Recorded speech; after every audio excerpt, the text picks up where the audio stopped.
Hey guys, if you're watching, hi. I'm going to see if this is actually working. Let me see.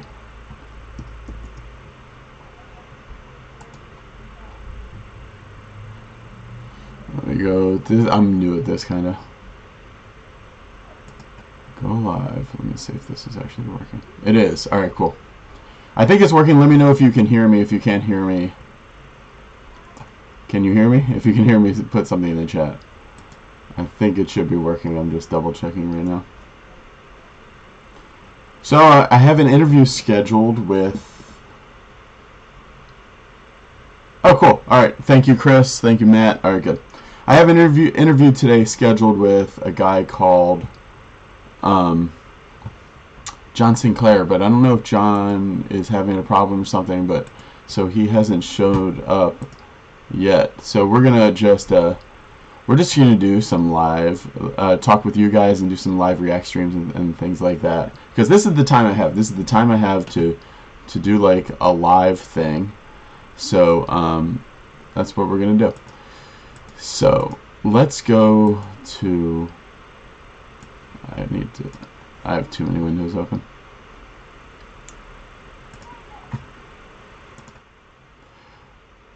And let me also pull up the chat so that if you guys want to send like a super chat or a normal chat, just I can put it up here. Cool. So all right. So also I'm going to ask you guys your help to see if you can hear the audio when I go to play a video or whatever. This is not what I want. Okay. So Milo just came out with a new video. We'll watch Milo's video. We'll go through and react to some other stuff, some other golf stuff. I asked the person from YouTube, I'm like, hey, am I allowed to like go on YouTube and like watch golf videos live with people? And they were like, we'll get back to you on that. So I don't know. I'm gonna try it.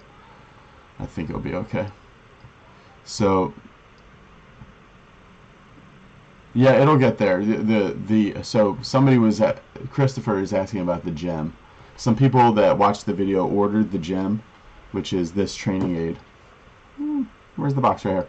So this training aid. And if you haven't gotten it yet, the guys are really good about sending it out. So it should come in the next. It should come soon, because a lot of people. I've gotten a ton of messages that I was going to go through and read on my phone, but I'll do that in another video about the gem. A ton of messages about, well, not a ton, but I've gotten like 10 messages that people got the gem and they really liked it, and some like really like instant results kind of stuff. So that was really exciting. Fraser and the guys that are in charge of the gem are like great customer service and everything. So if you're having any kind of problem with it, just go there. And if you haven't gotten one yet, go to, what is the website? Go to Gem Golf. Let's try that. That's the first thing we can do. Kind of like a sponsored element. Go to gemgolf.com. And then what do? You go, when you go to buy it, enter the code BeBetterGolf, and it'll give you 10% off. It will really help. All right, let's see if I'm getting a message. Nope. I'm going to double check and see if John is logging in or what. He's probably teaching a lesson. If something got confused and he's not joining, I doubt it. So that's all right. All right. So the first thing we're going to do is let me know in the chat where you're watching from. Yeah. Okay. Great. Let me know in the chat where you're watching from, and let's watch Milo's newest video. So Milo just put up a new video, and let's react to it. Will that work? Hello from Kansas City. Hello from everywhere you guys are watching. Redondo Beach. Everywhere. Let's go. So let me know if you guys cannot hear the audio, but I think you should be able to. Why should you use Miro? Well, when you draw on a whiteboard, no one sees it. With Miro. So can you hear the ad of this woman talking? Then I want to ask you all these questions all the time. New York City, London, Shreveport, and Michigan. Loud and clear from. All right. Hey Vince, can you hear this woman on the ad so that we can hear? Take half the time when you can actually show what it is you're talking about. Oh, you can? Okay, good. Let's be Thank you. real. Oh, Working cool. remotely. I thought it Today was. we're going to be talking about how to keep your head out over the golf ball so you stay in the shot.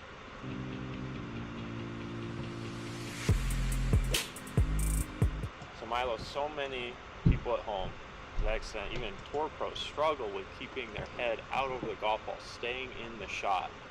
When we start coming out of the shot, whether it's early extension or just backing the head up, we can have some low point issues, we can have some face closure issues. So be sure to go to Milo's page at some point and subscribe to Milo's channel. Milo and I just did a Be Better Golf School with Dr. Kwan in San Diego. That was really, it was really exciting. It was really good. And then, so in this video, I think they're talking about like basically early extension and you know, lifting your head, those kind of things. For sure. When your head starts moving away, that means your hands have to start throwing out, and then we've got all kinds of problems when that happens. So it's almost like everything starts extending, huh? So we're kind of coming up out of the ground, so basically our whole body's extending. Then your arms have to extend. counteract that, our arms have to extend. Yep. Right. So everything's straightening out, and you get that nice bean pole look where, Yes, everything's pointing at the ball. yes. Right? Now, to say that every tour pro's or great player's head stayed down and out It's not true. is a little bit, that's a fallacy. We know some of the greats of all time, Jack Nicklaus for one, his head actually backed up probably a couple inches. Jack actually had a little early extension, a little back up. You know, you can match it up and make it work pretty good. You usually hit real high ball flights, which Jack was known for hitting high ball flights. So it can work. Not my preferred way to do it. Also, it can be hard on your body.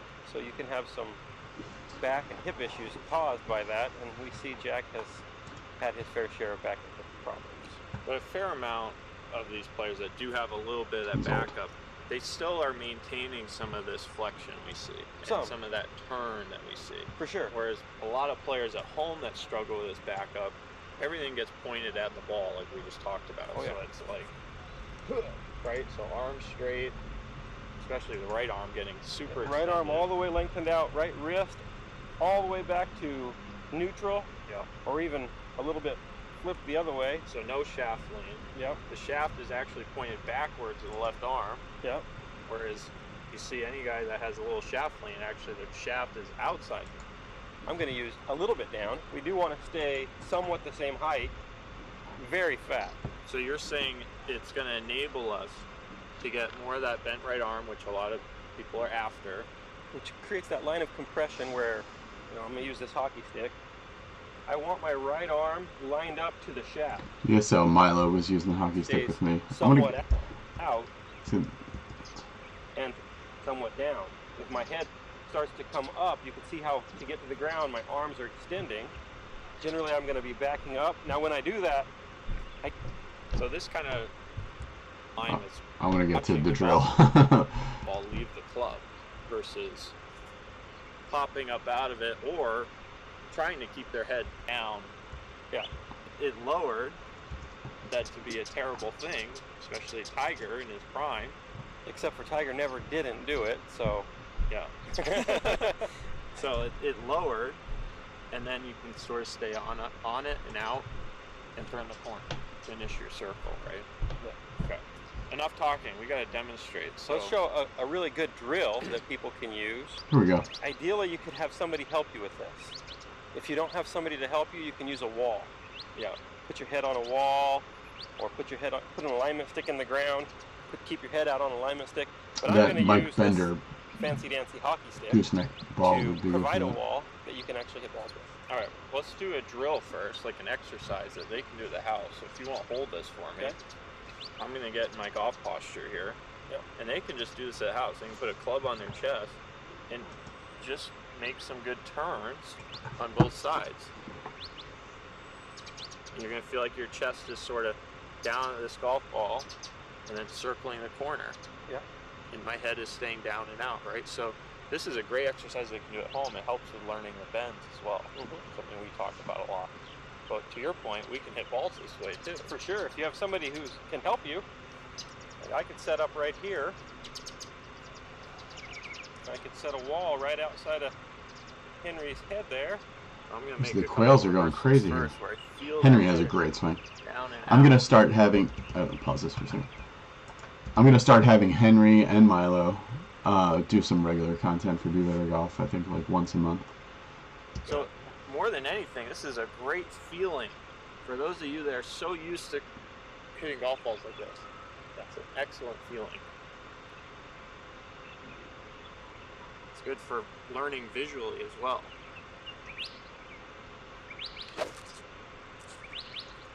That sounded great. It's a little bit difficult if you're used to. Backing up a little bit, which you are. I Used do. to backing I up do. a little bit. Yes. So you backed off of it about an inch there. Okay, let's see if I can do a little better this time.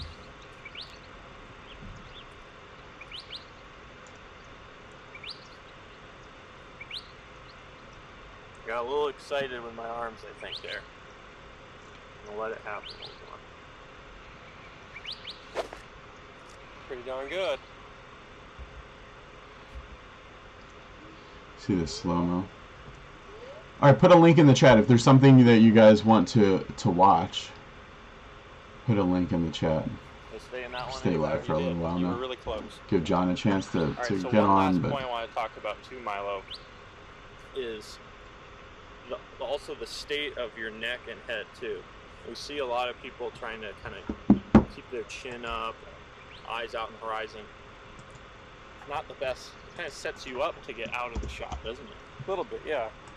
My preference would be to be looking at the ball a little bit more with your face pointed toward it. Maybe not quite exactly toward it, Yeah. but close. So a little more roundedness. Yes. Something we talked about in the upper spine, neck, shoulders. Just kind of feeling relaxed and down. And then as we're turning through, I like to see the eyes staying on the plane of the swing somewhat. I don't want to see people looking at the like this, which I see it sometimes. For sure. Hope you liked this video. If you did, hit the subscribe button, hit the bell icon, and come join us at Milo Lines. yeah, go subscribe to Milo's channel. You Let's look at John Erickson. John Erickson put up some stuff. I don't know if it's new or if it's just old stuff that he's uploaded, which it kind of look like it. Alright, this is a topic I don't really even like that Hi, much. I'm but Andy whatever. Matthews, Director of Golf Performance for NeuroPeak Pro, and I'm here with more. That's a breathing thing. This thing is, I can't imagine it being that big of a difference, but maybe. Body tension. Gosh, John's video quality stinks. I don't know why. 240, like he shot this with maybe the cell phone he still, like his flip phone. Let's see if we can get it. I'm going to talk about cohesive body tension. Other people might refer to this as connection. This is ground zero for any kind of pivot-driven golf swing. You have to have a cohesive structure. So like, John will put this in, you can watch the video and John will put this in his way. Imagine like you had a Nerf ball under your both armpits and you're squeezing them, okay? And then you had like a large basketball between your knees and you're squeezing that. And also you're squeezing like your back and your butt, like you're really contained with this cohesive body tension. That was, it's something that does not come natural to me, and I think is really tough for golfers to get that in their body. But it's something that nobody really talks about because golfers everybody already looks really tight. So to tell somebody to tighten up in certain areas is different. It's weird. So it's really good though, but it's very difficult to get yourself to do it without thinking. And stand there and like you brace into everything. Let's hear what John says. Within the muscular skeleton of the body. So in other words, if everything is connected, then any movement of, say, the knee is going to affect the hip, torso, shoulders, arms, hands, etc. What I suggest doing is to preset this connection at address and maintain this throughout the swing. So we really have, there's 4 main points of cohesive connection. The muscles of the inner legs, the abdominal cavity, the armpits area, upper arms against the body, and the attachment to the club, firm grip. Firm grip, upper arms pressed on the body, tight abdominal cavity, and attention then in the inner legs. Once you have this, then you have a cohesive structure and connection through the body, from the feet all the way through the body to the hands. You do this by contracting these muscle groups so that they're firm. Otherwise, if everything is loose, I could plant my foot and it has no effect on anything else going on. So this whole idea of relax, get over the ball, and relax the body, this sort of thing. That's a really good point. Not good if you're going to be striking the ball with the pivot. Everything's got to be connected and working like steel to the body. So what I do, and I encourage others to do, is to set this at a rest. So I'm actually pulling my legs together like a scissors moving. And I feel that in my feet. That creates a structure and tension in the inner leg. Make sure my abdominal cavity is contracted, so it's tight. And then I firmly press my armpits, upper arms against my body. Then firm grip on the club, and now my body is completely braced. Now as I make my movements, I feel this connection all the way to the top of my swing, initiating the downswing through the strike, and all the way to the finish. Even at the finish, I feel all of these things. In the legs, abdominal cavity, upper arms connected, firm grip on the club, and then finally, release after that. Yeah, like if you want a go back. If you want a good golf workout, do that.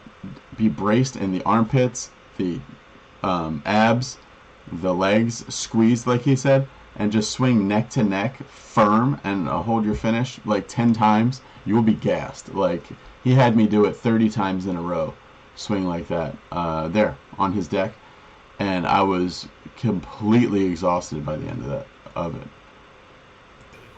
Now, as I make my movements, I feel this connection. Yeah, just do that. Just doing that with the correct body tensions is exhausting. All the way to the finish. Even at the finish, I'm going to feel all of these things. In the legs, abdominal cavity, upper arms connected, firm grip on the club, and then finally, release after that. After I get my strike. Address to finish, the cohesive tension should exist throughout the swing. Otherwise, all bets are off. If you're relaxed anywhere, you've got a break in the link, a break in the chain, and the whole thing comes to unravel and falls apart. It's interesting. So he says if you're relaxed anywhere, there's a break in the link. And talking about before about like, okay, there's power, and a lot of people have power, and then they even have good strike. But then if somewhere between the power and the good strike is like a slippage, like a bad transmission basically to get the power to the actual golf head, then the whole thing falls apart. But you look at certain golf, like I asked Milo, like how much tension he feels in his body. He says he feels like pretty loose, but I think it depends on your body style and like just how naturally, wound up and tight you are. Think of anything more critical for a pivot-driven golf swing than developing proper cohesive body tension. Always establish this when you're doing drills, exercises, hitting ball. Okay, so this was in 2012. That's why it looked so bad. This is Masterclass. Everything you ever... Alright, so what is this? This is another video John put up 6 days ago. It's just his golf swing. Alright, swing review. Let's go through. If you have any links you want to watch. So this is John's swing. You can tell this is from Mirror Island Golf Club in East Bay, San Diego. So right there, you can see how the hands and the club are going away at the same rate. Maybe the hands are winning the race from here to there a little bit. Very braced in the right leg.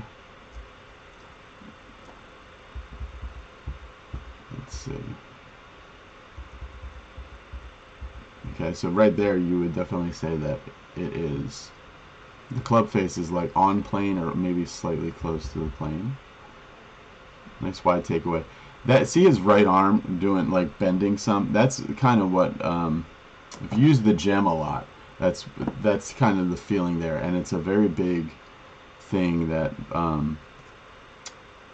Mac O'Grady people talk about is like how to like don't have it all wide and stuck out, but actually have some bending in that first, basically the first two sections of the golf swing. Oh, go back.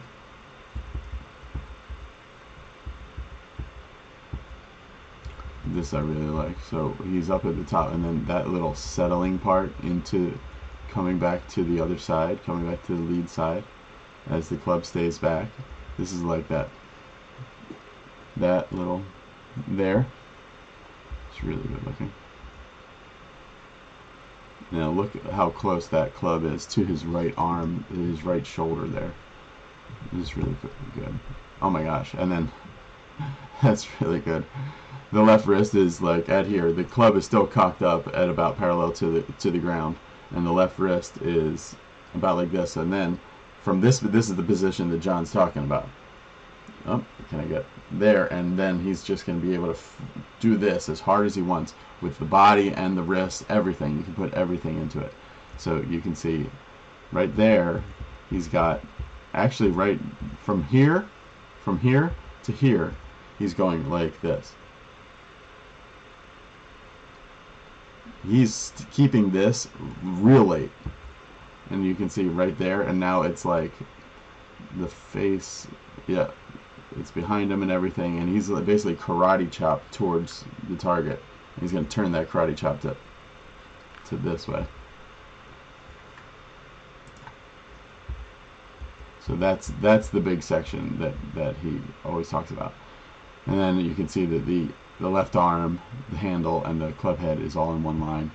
You can even see some bow that way of the shaft, or that way. Gosh. And then very much swinging up and left with everything. See how the hands stay about equal with his belly button. They don't like come ripping off the chest and high until like kind of later. And then he has that, always likes the shaft to go straight up in the air at the end. I don't really know why. I always thought like he's big into Hogan. I really thought that Hogan thing was more of an open box, but he likes that more of a Mo Norman.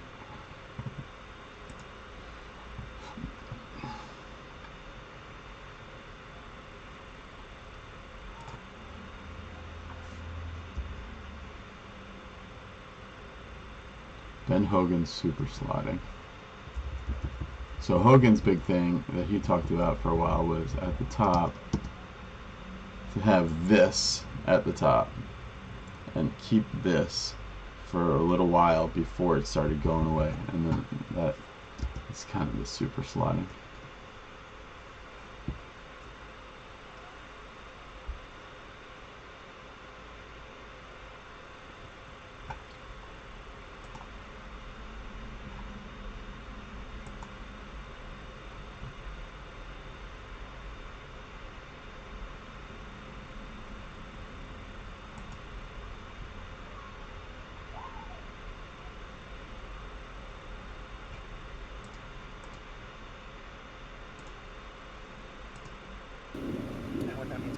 Talk now about the 430 line.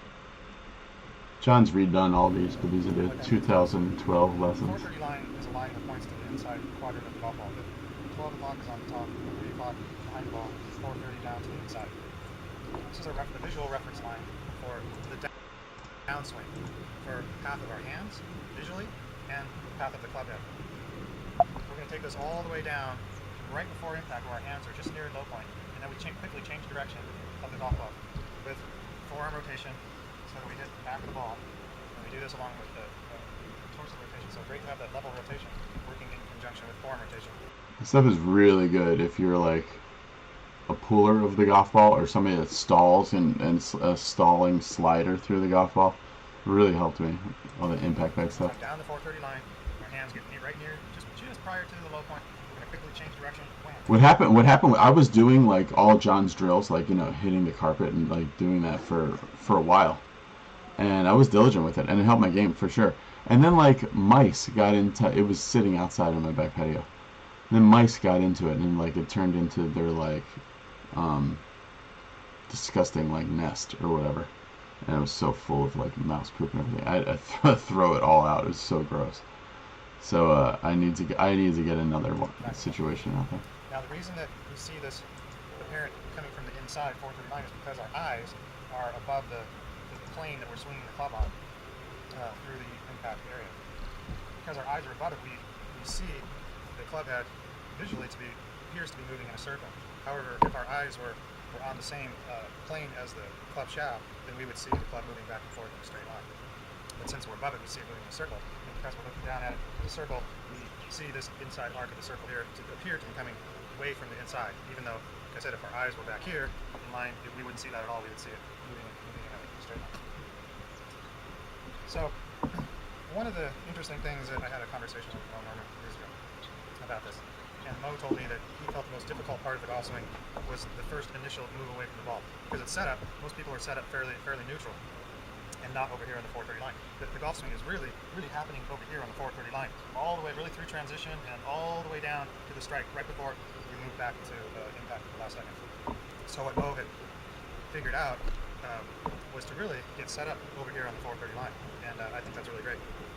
Anyone that studied the swing knows that you would set the club well back behind the ball, and he did that really to get things over here on the 430 line, so he didn't have to really transfer from a traditional address position over to the 430 line. He kind of set things up that way. His shoulders were even a bit closed,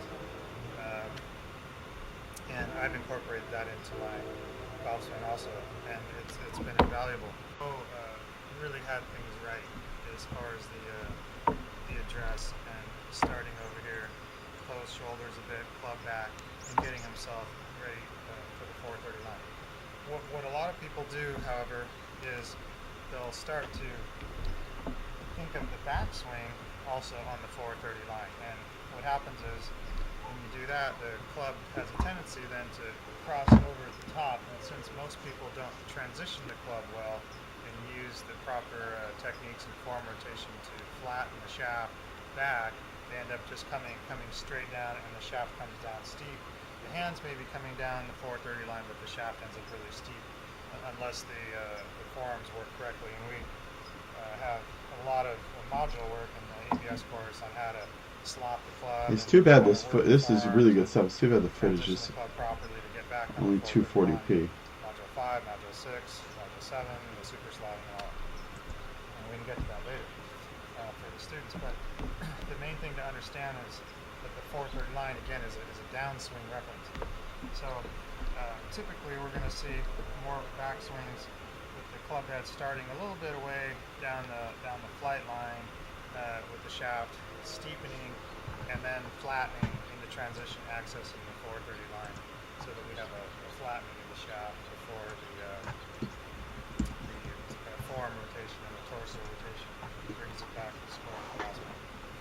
So it's not bad to think of the 430 line, even with the hands, a little bit on the back, maybe not so much with the club head, so the club head can stay, feels like a little bit more outside the hands, coming back, and then flat.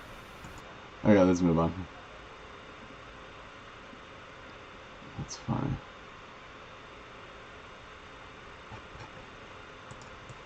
Alright, let's go to Danny Maude, put up a cool video. Danny's a guy that I've talked to before, and I think he'll be fine with us watching this. I'd worked on every other part of my game. But I never worked on my breathing. Permanent, but if you are consistently practicing the wrong thing, you're going to be building so many different faults into your game. So in this session, I'm going to give you 3 exercises. I'm basically going to take you maybe 6 minutes a day to practice, and we're going to work on how you can start to perfect how the body moves in the golf swing.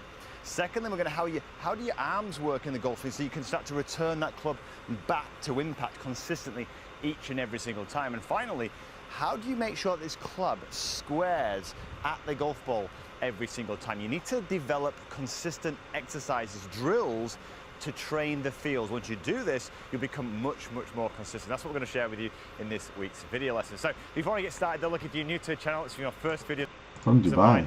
That's cool. We've got a chance to all these release videos just like this every single week to try and help you improve your game. Plus, I always put a free download or practice guide in the description box below, where you've got a chance to get a free lesson from me. Plus, you never have to remember. What was that? That is app. That'll be interesting. There's a beginning golfer practice guide community. Was that just his website or was that his app? Drills, footwork. Yeah, okay, I guess it's an app. Another way of looking at... Okay. People say things is like, I don't watch that many videos. I don't know what you're talking about. Okay. I think. So as you can probably tell, I'm out here at Pete Cowan's Golf Academy in Dubai, and what I'm going to give you is 3 exercises that he uses with all his players to really perfect the movement in the golf swing. The wonderful thing about them is no matter your age or ability, everyone can do this, and it will really help you to consistently... People from Europe are so funny because, like, like in the last 2 years, I've never talked to somebody from Europe, like in golf instruction, and had them not bring up Pete Cowan. Like, as popular as Butch Harmon is here, it doesn't, like, begin to scratch the surface of how popular and how uniformly appreciated everybody thinks of Pete Cowan in Europe. I was talking to the guys from the gym. I was talking to the guys from DST. I was talking to different golf instructors and everybody in Europe. And that would be the main thing that I would like to do with Be Better Golf.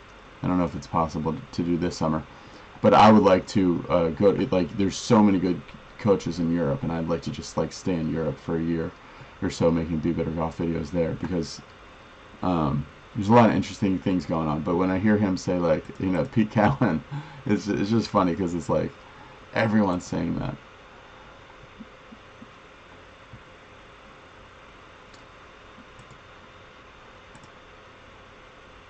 Put your guys' opinion in the chat. Get that club going back to the golf ball, and it's not going to take a lot of time. Like I said, just 6 minutes a day will be absolutely fine.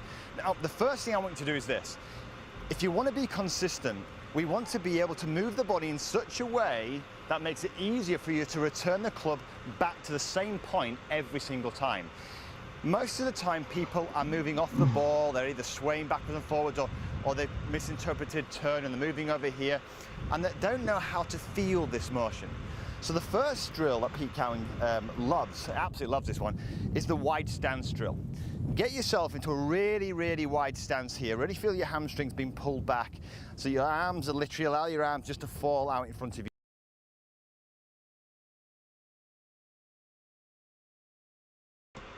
Somewhere there's this video of Henrik Stenson doing one of these kind of things. I think Pete Cowan's big into like doing certain things that are kind of like building blocks or foundational things, where for 10 minutes a day he swings really slow and like pushing away from him, push away, push away, push away, push away, push away, push away, and he does that like really slow for 10 minutes a day, is what I had heard. And one of the big, and then I think with all these drills and stuff, that one of the big reasons that Henrik said that he went to Live Golf was so that he could have an off season like he used to have when he was growing up and getting better, and to have like time to put into the maintenance of like his body and like these drills and things like that.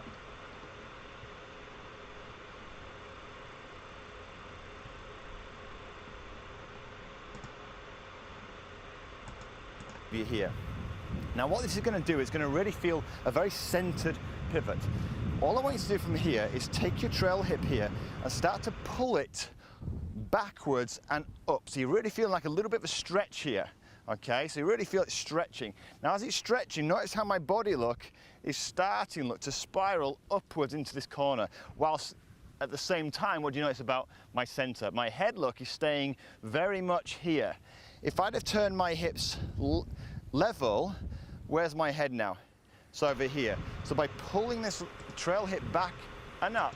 Yeah, I like this because so many times we see golfers that just don't turn. Or if they turn, they're doing like a fake turn.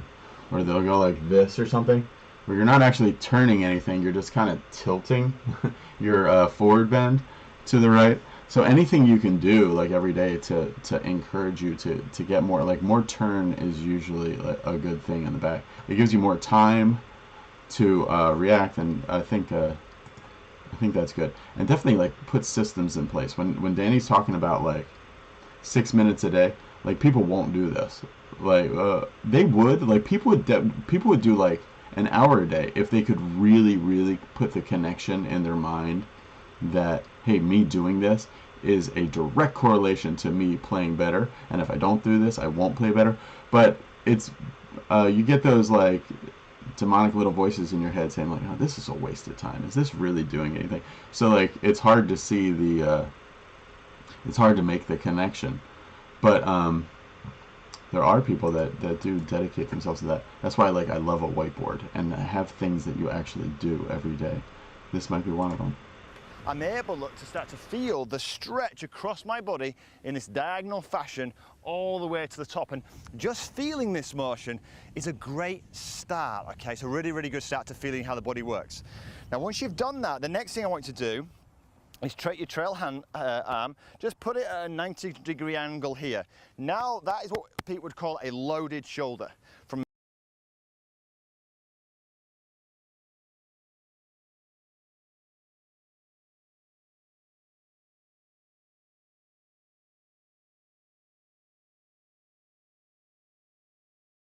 all the way to the top, and so over here, it's about my center. My head, look, hit back and up. I'm able, look, to start to feel the stretch across my body in this diagonal fashion all the way to the top. And just feeling this motion is a great start, okay? It's a really good start to feeling how the body works.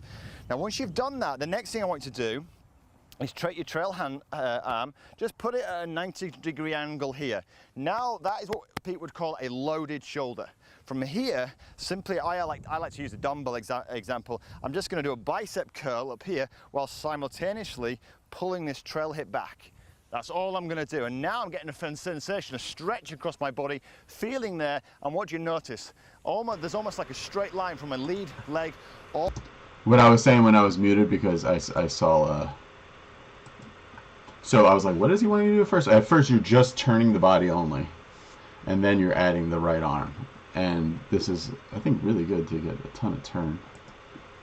All the way up my body to my trail arm. That is what we're after. It's almost like a javelin throwing downwards to the ground here. Great image.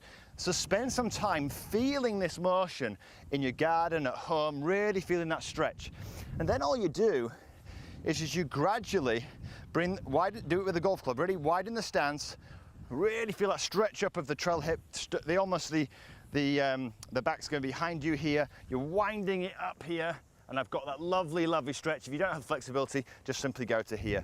Spend some time doing that, then go back to a fairly standard stance. Imagine the same principle, really stretching there and getting that feeling. So I think that's the three things: is no club, feeling that spiral staircase thing, then add the arms. No club, no arms, just the turn is first, then add the arm, particularly the right arm, and then put the club in your hand, both arms. Of staying nice and centered. Once you're ready, maybe start hitting some golf balls, but don't rush into this. Just doing the exercises alone, get some muscle memory into the memory banks. I love the gifts, I love the offerings. Our employees are excited about it. We've never had the kind that makes me wonder. So what did Danny just say there? Skip that part. All right, he's about to hit a ball. So so he said do some muscle memory. So that's what I was wondering. That's what I've always wondered in golf. Like, okay, you've done this stuff, you know, and from a physical point of view, yeah, like stretching and moving and kind of getting your body like more mobile in that way can definitely help. But as far as like doing drills that you do where you don't hit balls, or you make air swings, or you don't really hit anything, or you move at a speed that is not your golf speed, you move like say super slow, does that really transfer to the golf swing? I don't know. Like I can be convinced that it does, because I've seen, you know, people get better doing stuff like that. I could also be convinced that it doesn't, because I've seen people not get better doing stuff like that. And like if you think of people who play other sports that are like real comparable to golf, and you would think like, hey, for example, like a drill might be to hit like a low pitch, right? To somebody throws a low ball at you and you hit a low pitch with like a wiffle ball bat or a baseball bat. That might be a drill. That would be, you know, people would prescribe for golf. But for some reason, when people go from baseball to golf, they don't bring any of that good stuff with them. It's like something, your brain can really segment tasks. So they might say like, oh, this is my air swing, this is my slow motion swing, and this totally separate motion is my actual golf swing where I hit a ball. So it's like the crossovers and transfers is difficult. And I think what Danny would say, I'd have to interview him, but I think what Danny would say is that he agrees, but like that's why he's saying like do this 6 minutes a day. Like it will eventually start to bleed into your real swing, but you got to stick with it for longer than most people do. Let's watch that. To strike some beauty into this. Just doing the exercises alone, get some muscle memory into the memory banks.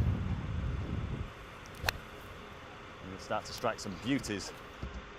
Yeah, Danny's a really good golf swing. Yeah, really great. Just like that. Let's move on to exercise number 2. Exercise number 2 is one of my personal favorites. It's a lead arm exercise. So you've got the loading up of the body, the winding up here where the head's nice and centered, but the body's still coiling up to the top of the swing. Now what you want to do, you've loaded the body, you want to start to load the shoulders. So a lot of times people don't do this. What they're doing is their arms are simply going across the body here, the lower shoulders are just going round and around. What I want you to do is if you feel this muscle here and we start to kind of raise it upwards, you'll feel the muscle almost kind of rotating and loading up there. Well, now it's kind of coiled. What's it going to want to do? It's going to want to unload.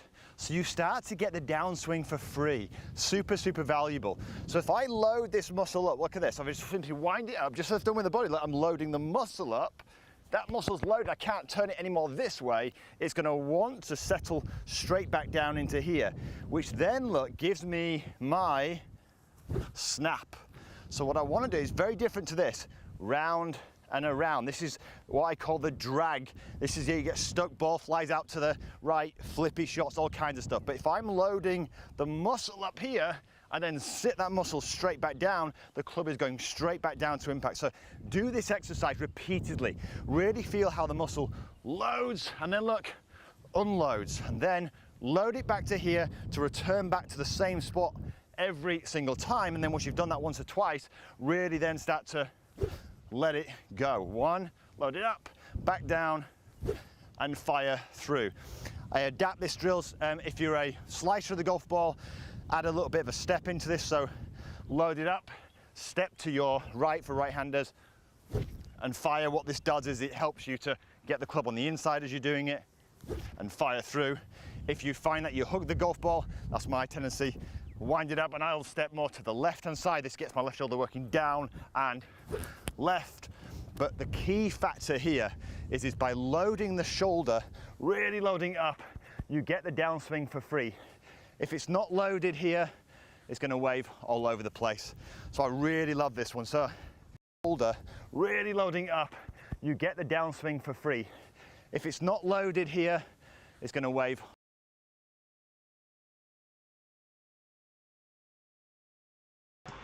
That's weird. If it's not loaded, it's going to wave and get wobbly everywhere. There's something big there. I feel like kind of similar to what John was saying about the body tensions. You need like the golf swing to be like on rails, like in a repeatable place. And part of the thing that keeps it there is getting it properly loaded or having some of this body tension. Just being like loosey-goosey, it's like you'll do something different every time. All over the place. So I really love this one. So spend some time, develop the feel so your body can start to remember this. So I load my shoulder up here, let it settle back down. Look, it returns back to where it started here. I learn that sensation and away we go. Beautiful, absolutely beautiful. So you've loaded the body, you've loaded the arms. Let's show you now how you start to kind of square that club face up. So I really love how simple these things are, and I know they're going to help. So the third exercise is no different. It's going to really help you, again, improve the quality of your compression with your shots off the fairway. It's going to really improve your accuracy. And it's Pete Cowan's tennis ball drill. Wonderful, love this exercise. So what I want you to do is take a ball, hold it in the fingers of your hand here, and take your normal stance. And I want you to imagine you've now got the body working up. You've got the sensation of this right angle with your trail arm here. And I want you to practice throwing a ball right down towards the middle part of your stance here. Now when people do this for the first time, they naturally do what they do in the golf swings, which makes them inconsistent. They simply do this. They either sling it down like this, or if they're slicers, they sling it down like this. They're slinging. If you remember early on in the channel, and I saw Monty, I saw Bobby Lopez, I saw Mike Malaska, all those guys had me do this ball drill. This is like almost the most universal drill in golf. Like it reaches across all different,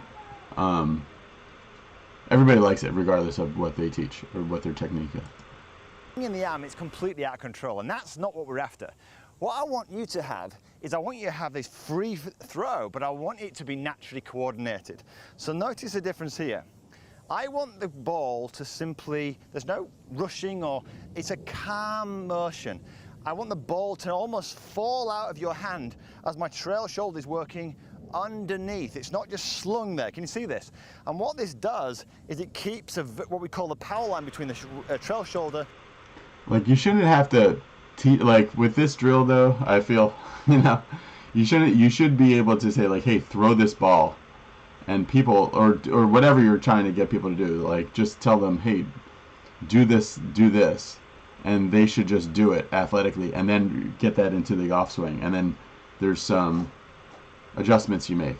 But you know, I don't really like where you say like, hey, throw this ball. No, not like this. Throw the ball like this. It's like, well, okay, well now I'm learning a new program just to get this drill right. It's like I want to take the things I already do correctly.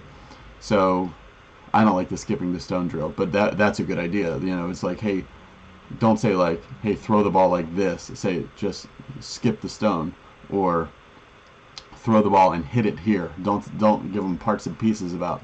I don't think any drill should take like practice to get like the drill. Like you end up, if you have to practice really hard to be good at like just getting like a certain drill to look right.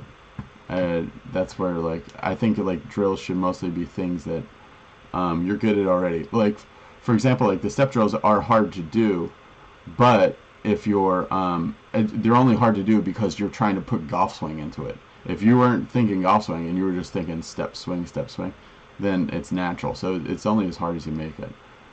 So the hip and the knee all the way through.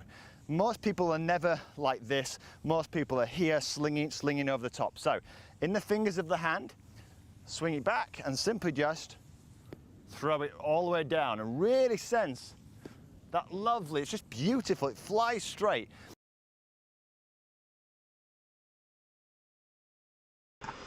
What I used to do with this all the time is, so you know you stand on one of those square golf mats at the range. So I used to take the ball and I would tell people, hey, I want this to hit the mat, but on the second time it hits the ground, so it's going to hit the mat and bounce. I want it to go out there as far as possible. So if you go in like this and you spike it into the ground, it's just going to hit the mat and it's going to hit the mat and it's going to bounce and go, you know, land like 5 feet from you.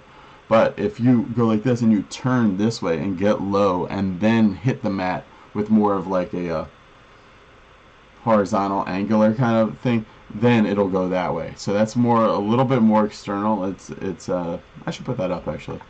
I don't know if like Danny or Pete would hate it for sure. I don't know if Danny would like it. But that's what I do. If you're anything like me, I might sometimes fall backwards. If I do that, this is my hook swing, now the ball will get thrown out to the right hand side. If you're a slicer, you might do this, swing over the top. Great, now you have some feedback. So spend some time and look at this here. Can you see the angle of my hand here? That's that beautiful compression. It's falling out of my hand, not slinging it, it's falling out of my hand as I swing through. I take that sensation. Look, these exercises with some repetition are just wonderful at developing just great feel. Spending like I say, hours on a golf course, building bad habits in is just a waste of time for most people, which is why most people don't really improve. But now I've got that tennis analogy here. I can feel it here, and all I'm going to... That's what I'm wondering, what he just said. Let's go back on that line. Time for most people, which is why most people just great feel. Spending like I say, hours on a golf course, building bad habits in is just a waste of time for most people, which is why most... Like, I think golf teachers a lot of times give golf students like a really hard time, and they'll say like, oh, nobody puts the work in, or nobody trusts the plan enough to actually get better. Like, I feel like people, if they knew and if they really had some, maybe it's a feedback problem, but if people were really seeing a correlation between doing something and playing better golf, you wouldn't have to convince them to go do these drills. You wouldn't have to convince what is something else that people really want to do? Like, like to get a girlfriend or something like that. Like, you don't have to convince guys, like, hey, like, go out to the bars, go, like, brush your teeth, or, like, put on a good... You don't have to convince anybody to do this stuff. It's like, guys will do that because they know it works. Like, if you want a girlfriend, you gotta do that. And the same way with golf drills, I think it's like, if people could see that it was actually working, they would easily, like, if people could see that doing a certain drill or doing a certain thing was going to lead them to be a better golfer, you wouldn't have to do any convincing at all. They want to be good. Like, people want to be, like, for the most part, people who watch Me Better Golf, for sure, they want to be good at golf. You don't have, like, so for example, like, take any drill. Let's take like that throwing the ball drill. If there was some way, to see where, okay, I'm doing this many drills, and now I have another metric, and I'm hitting the ball better based off of this metric, and they were able to put that connection, like, together, I think that's kind of what's missing in golf, and I don't think it's totally been figured out. I feel like a lot of golf videos, you have to look at who the audience is. Like, for example, if a pro is making a video about, I don't want to say this part. I don't want to. I'll tell you in person this part. it's a little sensitive, but I think you get what I mean. Like, golf pros complain about the work ethic of people and stuff. Like, hey, like, people are putting a ton of money into golf, and a lot of people are putting a lot of their time into it. So I think the real missing link is the data set, or is the convincing that it would actually work. And if it really did actually work for a certain golfer, we would be able to capture that, right? People don't really improve. But now I've got that tennis analogy here. I can feel it here, and all I'm going to do is there I'm throwing, look, that tennis ball. Notice the difference. Look at the natural compression I've got here. I'm releasing that tennis ball through. Yeah, in the chat, Vince just wrote something that I think is so important. Supervised practice is priceless but elusive. This is what is really important that I think almost every coach misses out on. This is how I think things should work. Is there should be like a head pro who's like the guy, right? That's like the famous guy who really has the eye and can make the diagnosis and things like that, right? But then he needs to have like 4 or 5 other people who just sit there and watch you do the drill or watch you do the prescription, whatever it is, and keep you on track. They don't really necessarily make big interventions or anything like that, but they supervise your practice and they watch you do it. So something like, I went to Jamaica once, and they had these people that were called just game players at this resort, and all they did was play games with you. They, like, what do you want to do? Like, if you're bored, they'll play shuffleboard with you, they'll play darts with you, they'll they'll play pool, you know, and they're amazing at like all these games because that's all they do, like you know, all year long is they just play games with the guests. Similar to that, I think there should be in golf. It would be a lot better if there was a whole lot more people that were just standing there taking scores for your different drills, and then you know, then you could put these scores of how you're doing in whatever drill, and I think drills should have a scoring element to it. But that type of thing, the supervised practice thing, is just so big, and almost nobody's doing it. I really like. That's why I think, you know, the golf schools are really big, because normally what you do is you have a lesson that's like 45 minutes to like an hour and 15 minutes, something like that. And then you go away on your own and you work on it, and then you come back. It's like, oh, how'd it go? And sometimes people are like, oh, I didn't really practice it or whatever. But like with the golf schools, like everybody gets their lesson, and then you're on the range for 6 hours, or at our schools like 10 hours a day, and you're doing it like again and again, and then it's supervised by everybody else there, including the other students. And that's why I think we see people get better at those, like, you know, at a 3-day school, you'll see somebody get advanced more than even at, like, you know, normal lessons. Then I started to think, like, okay, like, well, the whole golf industry thing is like, the way it works is that somebody pays less. It's a service industry, so somebody pays money to a pro, and the pro, you know, tells them what to do to get better. But at some point, it's still like a customer. It's still like a customer and a provider service relationship. Whereas, like, what if it was flipped the other way, where the pro was only going to make money, like the pro was paying the student to listen to them, and the pro was going to get money if they got better, and if they didn't, then the pro was going to lose money. And like, how would that relationship change? Like, what if, like, I was thinking about this from doing our golf schools.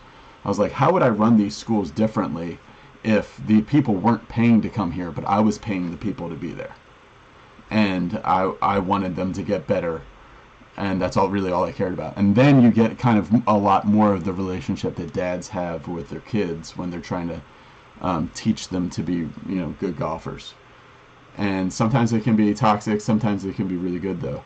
So I was thinking, like, okay, if I was doing this golf school, and I wanted it to, you know, and I was just in charge of them. I kind of had this, you know, when I was assistant coach for this college golf team the last 2 years before the college shut down in August.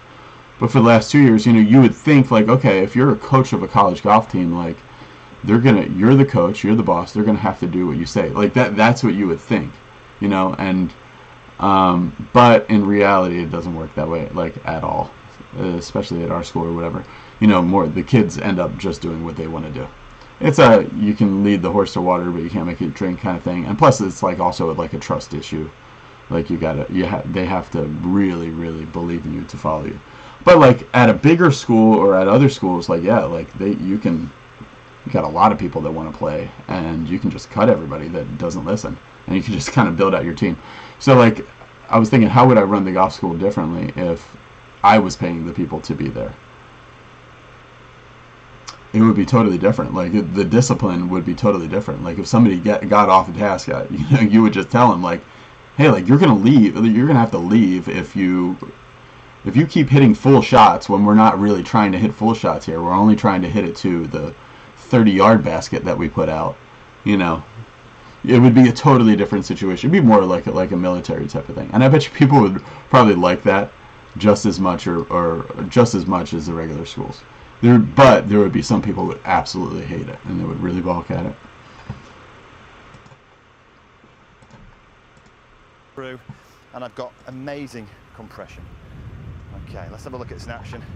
Wind it up and give it an absolute rip. Get that sensation. So 3 really simple exercises I want you to do, far better than spending hours and hours on a golf course. So if you love this video, you're going to absolutely love this one. This is what I'd watch after you've watched this one. Like, big thank you to Pete Cowan Academy for allowing me to practice here. Join the channel if you haven't already. But until next week, have a wonderful golfing week. Hi, I'm Andy Matthews, Director of Golf Performance for NeuroPeak Pro. And HackMotion put up something cool too. I'm gonna look up that. I want to watch this in a minute. How would you like to add Oh, this? bro. over modulated. I mean, I've really a ton of audio problems in my videos, but all right, go subscribe to the HackMotion channel. They're putting cool stuff up. All right, let's go here. I'll watch this more. Somebody had a question. If you have a question, put it in the chat. Somebody said, "Have you found out how the gem works and does it stick?" Seems to work for me. Burn says, "Is there scientific proof for muscle memory?" This is like, okay, so is there scientific proof for muscle memory? So with this, we're talking about the gem. If you go to gemgolf.com, where is that? That's kind of try to do some good for people here. So if you go to gemgolf.com and you use the promo code BeBetterGolf, you'll get 10% off, and it's free shipping, but I think the free shipping is going to end maybe on December 1st, maybe on January 1st. Definitely by January 1st, free shipping for the United States and the European Union will end in 2023. It will end on January 1st, 2023. So if you want free shipping and you want 10% off, go there and get one now. But somebody was asking about, let's go to the question now. Give them a shout out. Burned, who's been watching the channel for years, said, "Have you found out how the gem works and does it stick?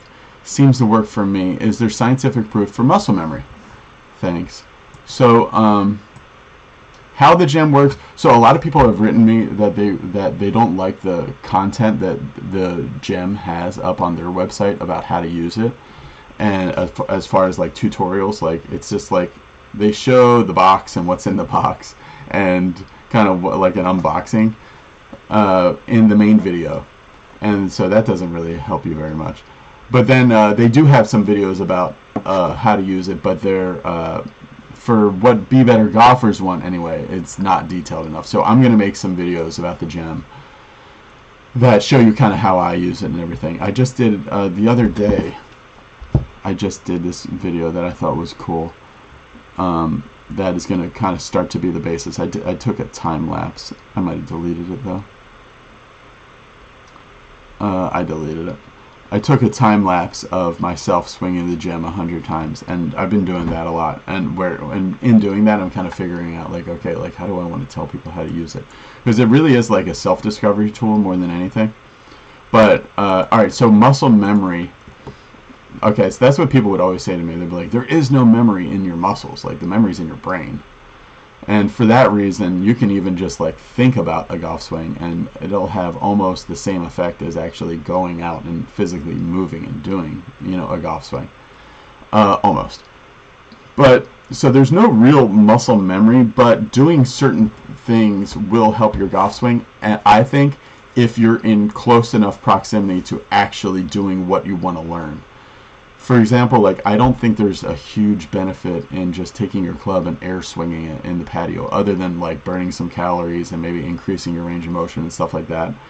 But I've gone through periods of my life with golf and stuff where I was really diligent about doing air swings, and it didn't make me any better. It actually made me hit the ball worse. I think air swings are huge and super important for beginning golfers, just to get enough. Like Hank Haney says, like he'll tell people who are just starting golf, hey, do 100 swings a day, because you just need a ton of swings under your belt. But once you've gotten to like a certain level of proficiency, for most Be Better golfers, like just air swing by itself, no. I think there's a huge benefit to using wiffle balls and these like little, you know, rubbery, spongy ones. I think that's huge. But to answer your question directly, there's not really muscle memory, but there's training aids don't really work that way. How they really work is like they inform you of what to do. So when you have something like the gem that you can just use and then unscrew immediately and then use it without it on there, or even better is just like have a club that the gem just always stays on, like from one of your old sets, like put it on a 7-iron or whatever, and it just lives there, and then that lives like in your back patio, and then that way you can put that club down and then pick up your 7-iron and hit balls with it. That flip-flopping and that transference is really where you're going to mine like actual improvement, I think. Not for people from cold places. No, people from the guys who invented it from Scotland, cold enough, I guess. But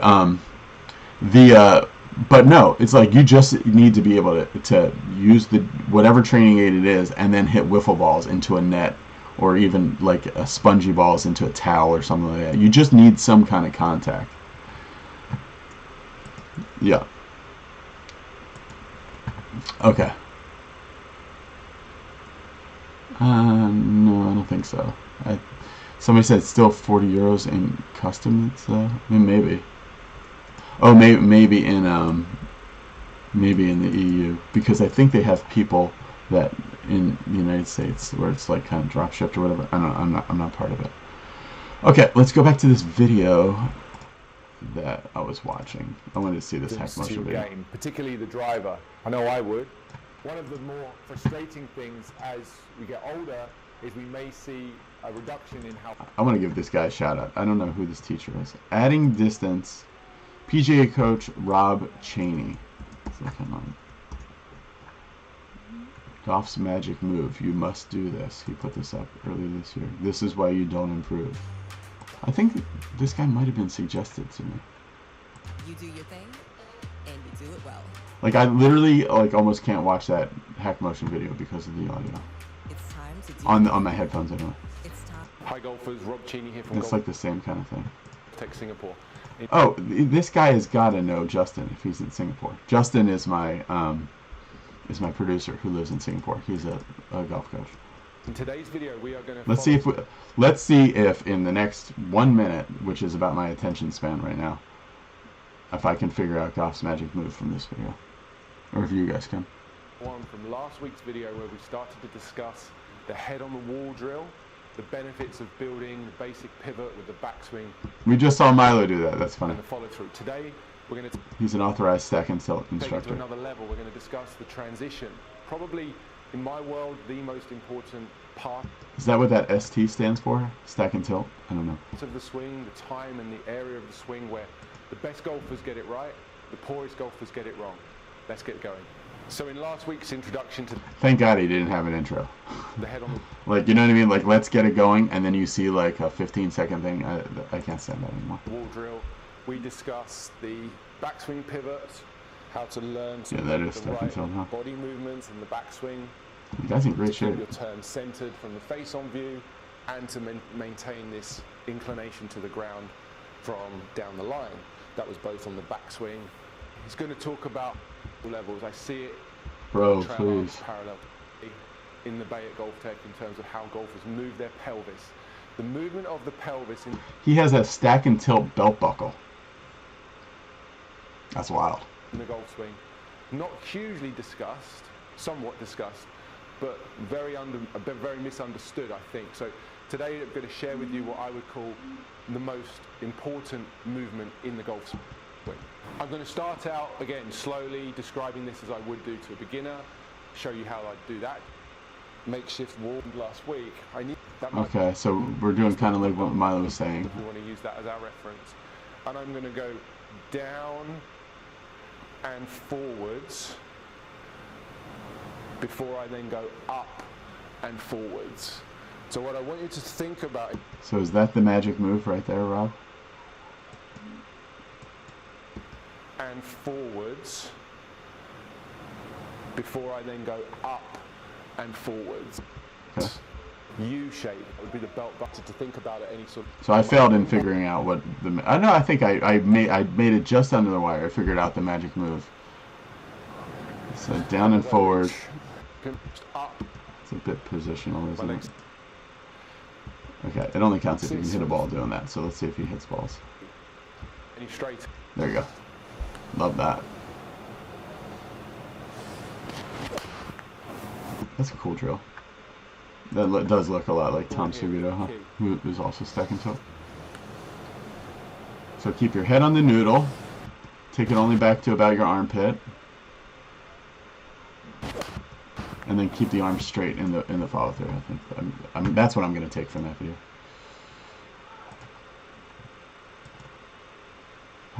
distance. Alright, so let's see if we can get through this.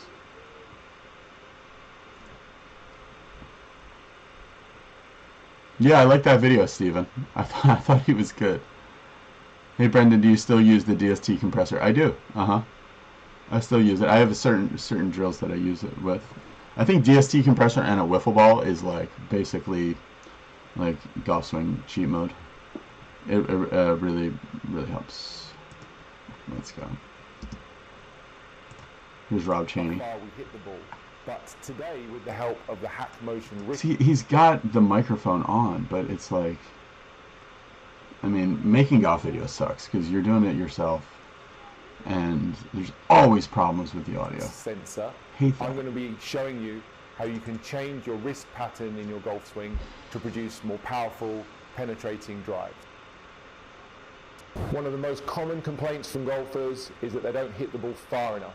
Many of them believe it's because they're not able to turn their body sufficiently, and that sometimes is the case. So today we're going to discuss ways in which I can help you to make a better turn in your backswing, and using the help of the HackMotion wrist sensor, we're going to talk about ways to move this club further around you than you ever have before in order to create more potential power and hit the ball further than you ever have before.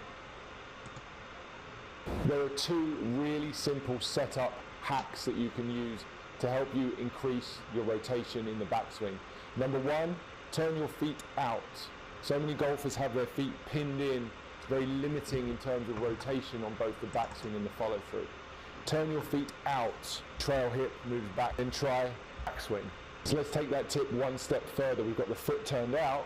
Now we're just going to pull the trail foot back. That helps to just close out hip.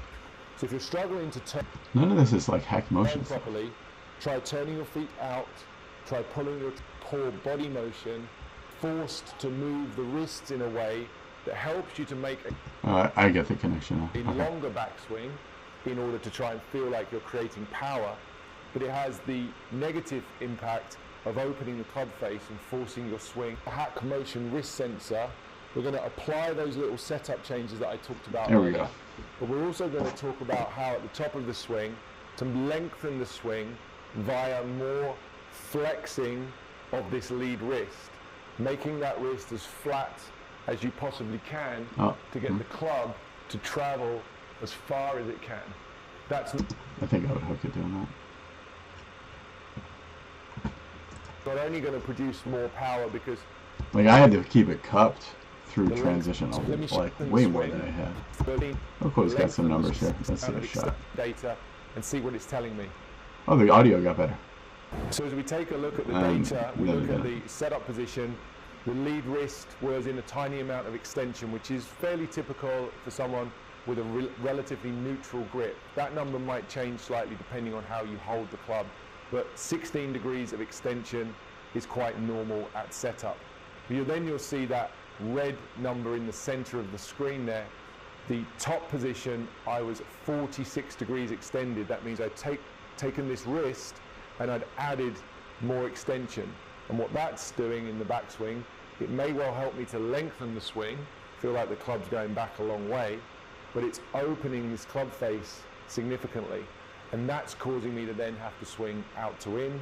I swung 5 degrees out to in on that last swing, and that's Okay. I'm not watching the rest of that. into that. No, anyway. Let me see if this is on here.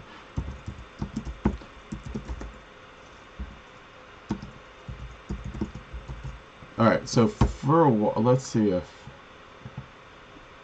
That's a shame. Yes, alright, so I'm going to put this interview on for a little while because this is the guy I was supposed to interview, is John Sinclair. And Bobby Lopez, a good friend of mine, interviewed John, and they convinced me to do this thing with John. So I'm going to put this interview on for a while, watch it.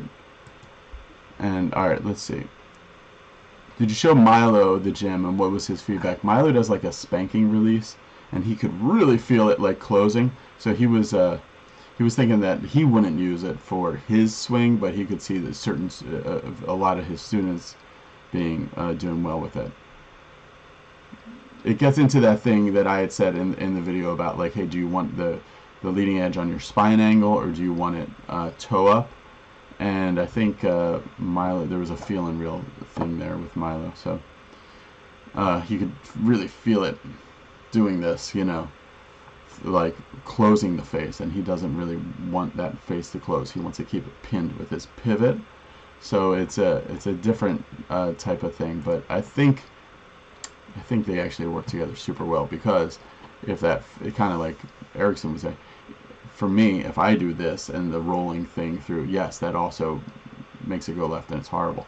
But if I move the gem the right way in the backswing and the transition, then I can use my body to totally keep it pinned. So I think they can actually work together really well. So I was supposed to do this video with John. Welcome, and I got stood up. So, but John is like an amazing golf instructor. So I'm just double checking. Yeah. So anyway, let's watch this a little bit. Everybody to our Wednesday night extravaganza here at 8 p.m. Eastern Standard Time. Quick Fix Golf. If you guys don't subscribe to Bobby's channel and to Quick Fix Golf and his Wednesday night shows, they're really good.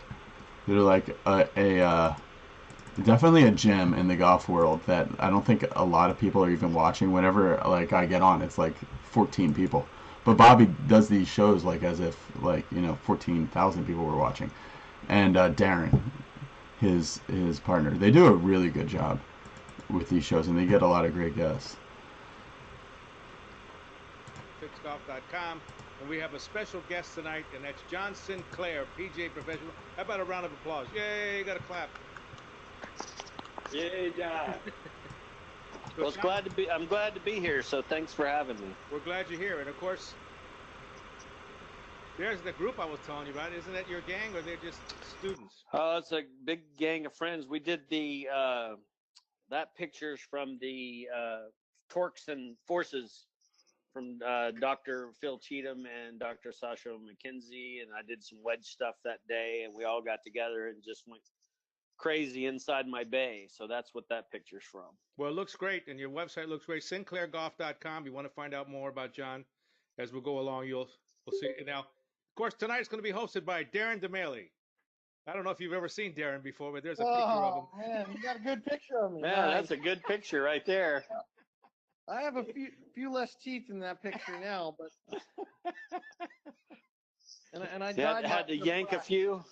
Yeah, and I tried my hair black. So that'll teach you to say yes to somebody that you don't even know who they are. Yeah. All right, Go ahead, Darren. I'm Darren DeMaile. And I'm Bobby Lopez. And we're the PGA pros at Tupelo Bay. It's hard doing it. He's in Myrtle Beach, and I'm in Virginia right now. Though. It's getting there. Thinking it up every week. Go ahead, Darren. Here's what we want you to do. We want you to get your cell phone out. I want you to take a video of your golf swing and send it to us for a free analysis. Send it to quick service at quickfixgolf.com. And it's not a penny out of your pocket. We'll send you back an analysis with the drill personalized just for you. That's sort of what it'll look like. And we're now going to be having these webinars that we're holding right now. We're going to be holding, in fact, just did one this evening, a little earlier from Texas. No, not Texas. We're in Texas now. Arizona. So we're going to be doing them all over the place, including Mexico. So now you don't have to jump the fence to get qualified instruction. We'll bring it to you. So I think you get a kick out of that, John. Anyway, this right here, I guess, did I steal this from your website or was this HackMotion? It's not mine, so it must be a HackMotion. Well, see if you agree with this. To play consistent golf, you need to achieve consistent contact at the club face and the ball. So you go ahead and wail on what you've studied, and I know Darren's real interested in everything that has to do with your wrist action and what have you. So let me turn you loose. Well, certainly on the wrist angles, that's extremely important, and I've done a lot of research on it. I've captured on 3D, gosh, over 100 tour players now. I probably have one of the best databases in the world as far as that goes, and so I get to look at a lot of tour players. I get to work with a lot of great coaches and players. And so the wrist angles obviously is very important. And just recently, or last year, I guess it was, I spoke at the Teaching and Coaching Summit and really just covered the transition in a foot. And we had a huge crowd there, and they asked me to create a wrist angle video. And actually, I did it. And it took me about 6 months, and it's 2.5 hours. So I did from the address all the way back to the finish, and put it all together because people seemed interested, and there really wasn't anything out there. And now you have HackMotion stuff up here now, which has made a pretty good splash here over the last year. And so people are getting really interested in wrist angles. And I've done all my work with AMM. It's where I capture all my information, and then I train with 4D motion. And of course, HackMotion is very similar technology, and it's really good for training. It's quick, they're easy, good for training. When I want to do it precisely and exact, that's when I use my AMM. And so you put up here, you put up just the different movements that we capture. Extension and flexion, that's a good video of that. And a lot of people really work through that, and they start to understand. And that's really where the motion is in the wrist, is that flexion extension. Radial deviation and ulnar deviation, the up and down motion, there's not a lot of actual movement there. You got like 25 degrees. We'll just round it to 25 degrees either direction in radial deviation and ulnar. Radial's a little bit shorter, and then ulnar you can get a tad bit more for most players. But extension, when you go back over to extension, when you're extending, you can get a lot more radial deviation as it's recorded on your different devices that you use. And then when you go into flexion, you can add a lot to make sure the ulnar. TP5 so is the those best are ball. interconnected when you start to look at your 3D. And when we look at some of the graphs I think you pulled up, we'll look at some of those as well. And then you go back to that other slide, go back there. So we still have let me go back previous. Yeah, go back to the rotation, and that's supination and pronation where it says rotation down there. So I think this must be a HackMotion slide right here. So they're just measuring what they would probably call rotation. So it's probably not as accurate as what I do, and even what I do with 4D, because you actually need 3 sensors to get a really accurate motion, and then call it pronation and supination. So if you take your thumbs out and put them right in front of you pointing up, you can make sure that if you turn them in towards each other, your thumbs in towards each other, then both of your arms will be pronating. And what you would be looking at, and what I measure in AMM and 4D motion, is from the elbow joint and how much that forearm is rotating. So if you turn your thumbs in, that's pronation. If you turn your thumbs out away from each other where your palms are facing up, that's supination. So I think HackMotion has got something in there that's doing rotation. So those numbers aren't going to match the things that I do, because that rotation could involve the shoulder or the forearm from about what I can gather of what they have. So that's just something to look for if you're using a HackMotion versus if you're looking at my data from AMM or even any of my data from 4D motion. So you can flip it now. I put a couple of questions here before we get started on the graphs. Say, how would you describe how the wrist would hinge on the backswing? Drag the head back first, leading with the grip, sort of like Bernhard Langer, you know, he drags the head across the grass. Roll your hands clockwise to open the club face. Hinge the right hand so the palm is facing down to the ground, or none of the above. I would not describe it like that at all. So none of the above for me. Good. Doesn't mean any of that's doesn't mean any of that's wrong. It's just not how I would say it. But well, I made these up to be wrong, so yeah. That's why I put. So I don't think I would say any of those things necessarily, you know, to a client right there. But I look at it, and I take this actually in my video. I take this and I go step by step through this. So as you take the club away, if we look at the lead hand, in every player I've ever measured, that lead hand will go in towards flexion at the initial takeaway. So we get a little bit of flexion, so a little bit of bowing of the lead wrist, and a little bit of extension. Who's a of player the trail that you wrist. Who's a player that you would describe that for? You want Johnson? Anybody? Johnston? You want Johnson? Yeah, that's fine. Okay, let's go to Dustin Johnson here. I mean, he'll be a little bit different. So, you know, just taking back to Club Parallel. So in that motion right there, you're going to see that lead wrist will go towards flexion, certainly a lot for him.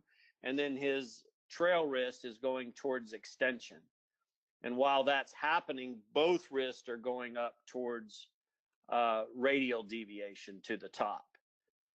And then as most players move towards the top, they start to head, again, lead wrist into a little bit of extension.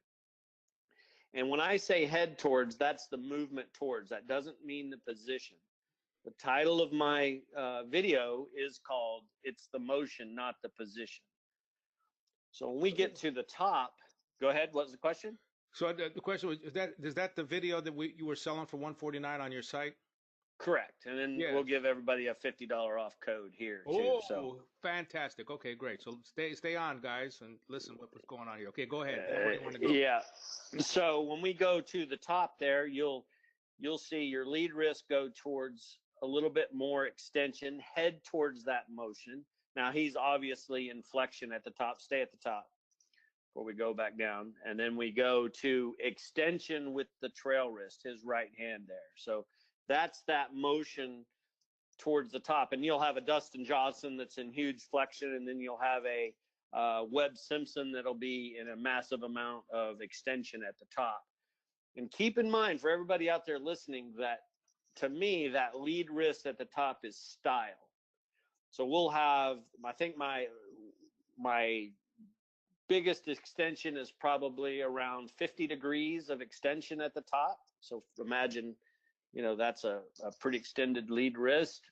And then my biggest flexion is around 40 degrees. So this is my tour database, and we'll have a 90-degree separation in that whole database. And then the actual standard deviation is probably somewhere around, I would say about 7 to 8 degrees extended to about just 0. So if you're sitting there teaching somebody like Dustin Johnson, and you're teaching them to go into flexion, you're actually in an outlier position. So my database has 100 people. You can imagine if it has 100, it's at more than 100, but we'll use 100 for the numbers. That I would only have 16 players that would have been what I would consider flexion, which would be plus 5 degrees of flexion. So think, you know, Dustin Johnson, and the way that the whole world is going towards this flexion at the top, a John Rahm or something like that, they're actually extreme outliers. Most players fall into a category of either a flat left wrist at the top to an extended wrist up to, say, you know, 7, 8 degrees, somewhere in that range. And don't quote me exactly on the numbers. There's a John Rahm, another flex at the top. So he's an extreme outlier. Now, of course, as short as he takes it back, he better be in that position to get it back to square. And that's a pretty good idea for somebody that takes it so short to have them push towards that flexion. But nobody talks about the trail wrist. And the trail wrist extension is actually about cuts that deviation number in half. So that's much more of a more exact, I guess we could call it an exact number at the top. So the trail wrist, we're going to find a lot more, you know, a tighter deviation for tour players than we'll ever find the lead wrist. So I just like to make sure that gets really pointed out, because the whole world is moving towards a flat left wrist at the top to a bowed left wrist at the top, because we got all these good players at the top right now. And then you go back into the early 90s and the, you know, 80s and then beyond, and we had all this extension at the top winning. So you can win at both sides. You know, it's about matchups. the lead wrist is definitely style when it comes to flexion extension. Now, when you come back to that radial ulnar at the top, the lead wrist, that'll be a much tighter number.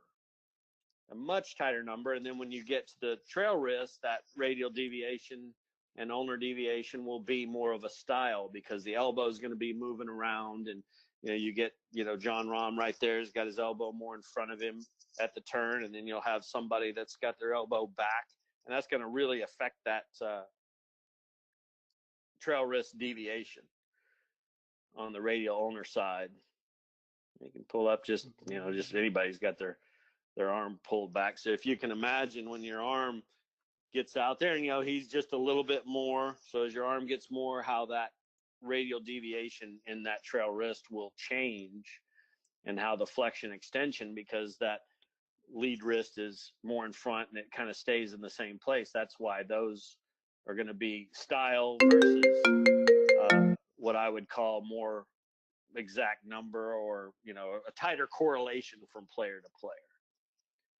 And of course, we've got lots of supination and pronation. We have the trail arm supinating on the way back, and we have the lead forearm pronating on the way back up to the top.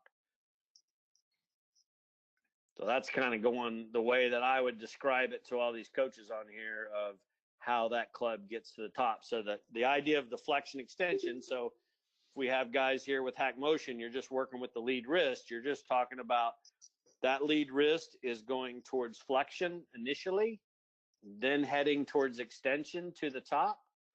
Then on the way down, it's starting to head back towards flexion. And then right around the club, about 30 degrees before impact, it's starting to go rapidly towards extension again. So that's how that lead wrist works through. Or I wanted to do this. From course, so you're saying that this looks like a scoop. Yes. So you're saying after impact, you might be bulged with the left wrist. Before impact, it shoots. So there's none of this. You see all this stuff on the websites and on the internet of everybody pass the ball in this massive amounts of flexion, and chances are, if they're in a massive amount, they probably hit the ground. But if you didn't have that ground, that hand is going rapidly. So if we took that picture that you have up there right now, and that flexion to extension, that's happening right through the ball. So about 30 degrees, I'd say the shaft about 30 degrees before the ball, or even shaft parallel just after that hand is going to move towards towards extension. You have to realize that, driver, you're swinging 100, 110 miles an hour. That thing weighs 100 pounds. Who's going to be able to hold that off? So if you look at somebody that's wrist is in, pretty good amount of flexion at impact, if you looked one frame back, it's in more flexion than where it was when you saw it. So that wrist is really moving towards extension. Doesn't mean it gets to extension. Someone like a Webb Simpson, or let's say anybody, Carl Peterson, with a really strong grip, they're never going to get to flexion at impact. Well, like this one right here, because it's so shut he is, it looks like he's leading with the back of his left hand, but you're saying right there it's already released. Yeah, he's released it a long time before that. Yeah. So go back up a little bit. So I'd say go down shaft parallel. So probably anywhere from right there to maybe one click further. That arm, right in there, maybe just one click further, then that thing's going to really head towards extension. Right there. That's extending the whole way. I have one player in my entire database that I've ever recorded that actually kept his hand moving towards flexion through impact. And I'm not so sure that's not an error in the system. Still to this day, I have a hard time believing it. But, it does show it, and I feel like it's pretty good, but it's one person out of 120 tour players, and then every single other amateur I've ever captured. They all move towards extension through impact. So I don't like my players feeling like they hold anything off or try to get to a bowed position or something like that in impact, I'm going to check their grip. I'm going to look at the way that relationship is at the top with their forearm. If you can go back to somebody down the line and go to the top of their swing. No, this is a weird one, but that's okay. So I have and so he'd be at the top end of my, what people would call closed face.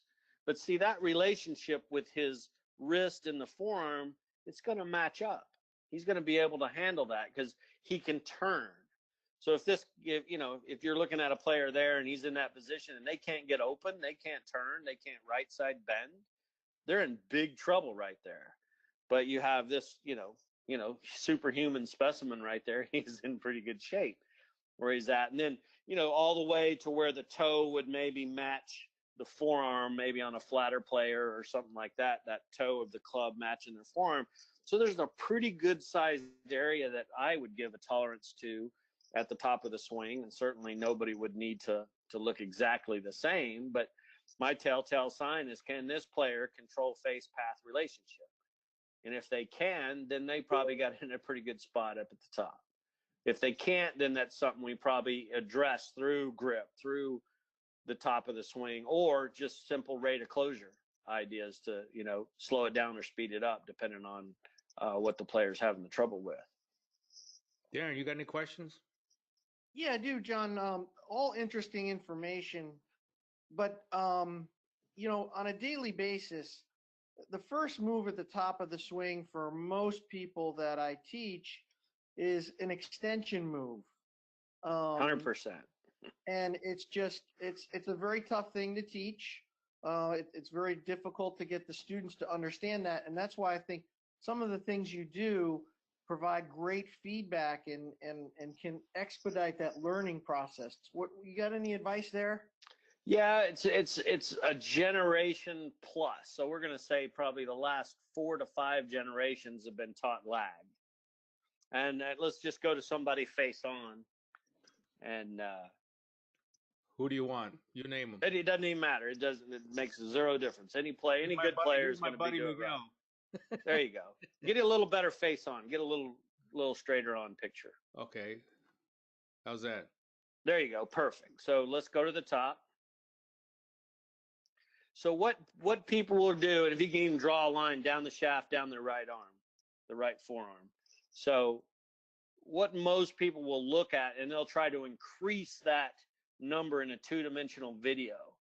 And the easiest way for an amateur to do that would be to extend his lead wrist and pull the club down.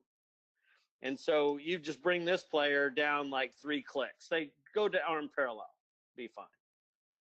So bring this player, and then you can go back up 1. There you go. Now draw that line on there. You can put there, if you had angles, you could draw it on there. So the whole world would be looking at that and going, oh my gosh, he's holding the lag. He's doing all this. And so this generational thing that's just gone ever since we've had video, players try to match that look, and they just do it wrong. Joe Mayo and I did a study because we were arguing over wrist angles one time, and so I went out to Vegas and we captured all of these amateurs players, from scratch players up to 95, 100 shooters that never had lessons, and 100% of them increased that extension from the top of their swing to right there where that player is, and this is where they start to close the club face. And it was all of them. And then all of the pros, and even the scratch player did it, but all of the pros, they all have moved for the most part in this case. Some do it a little bit after the transition, but it's no way within about 2 or 3 clicks of this camera before they're moving towards flexion. So this player clearly moved towards flexion. And what he did with his trail wrist is he extended it. And it's very highly possible, you're not going to be able to see it too much in 2D, but probably both of his wrists at some point there headed towards a little bit of ulnar deviation. So he casted the club a little bit.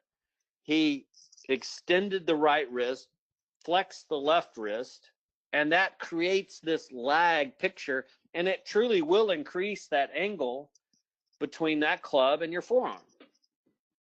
And when you pull it down like an amateur, do you have any amateurs on here you can do down the line?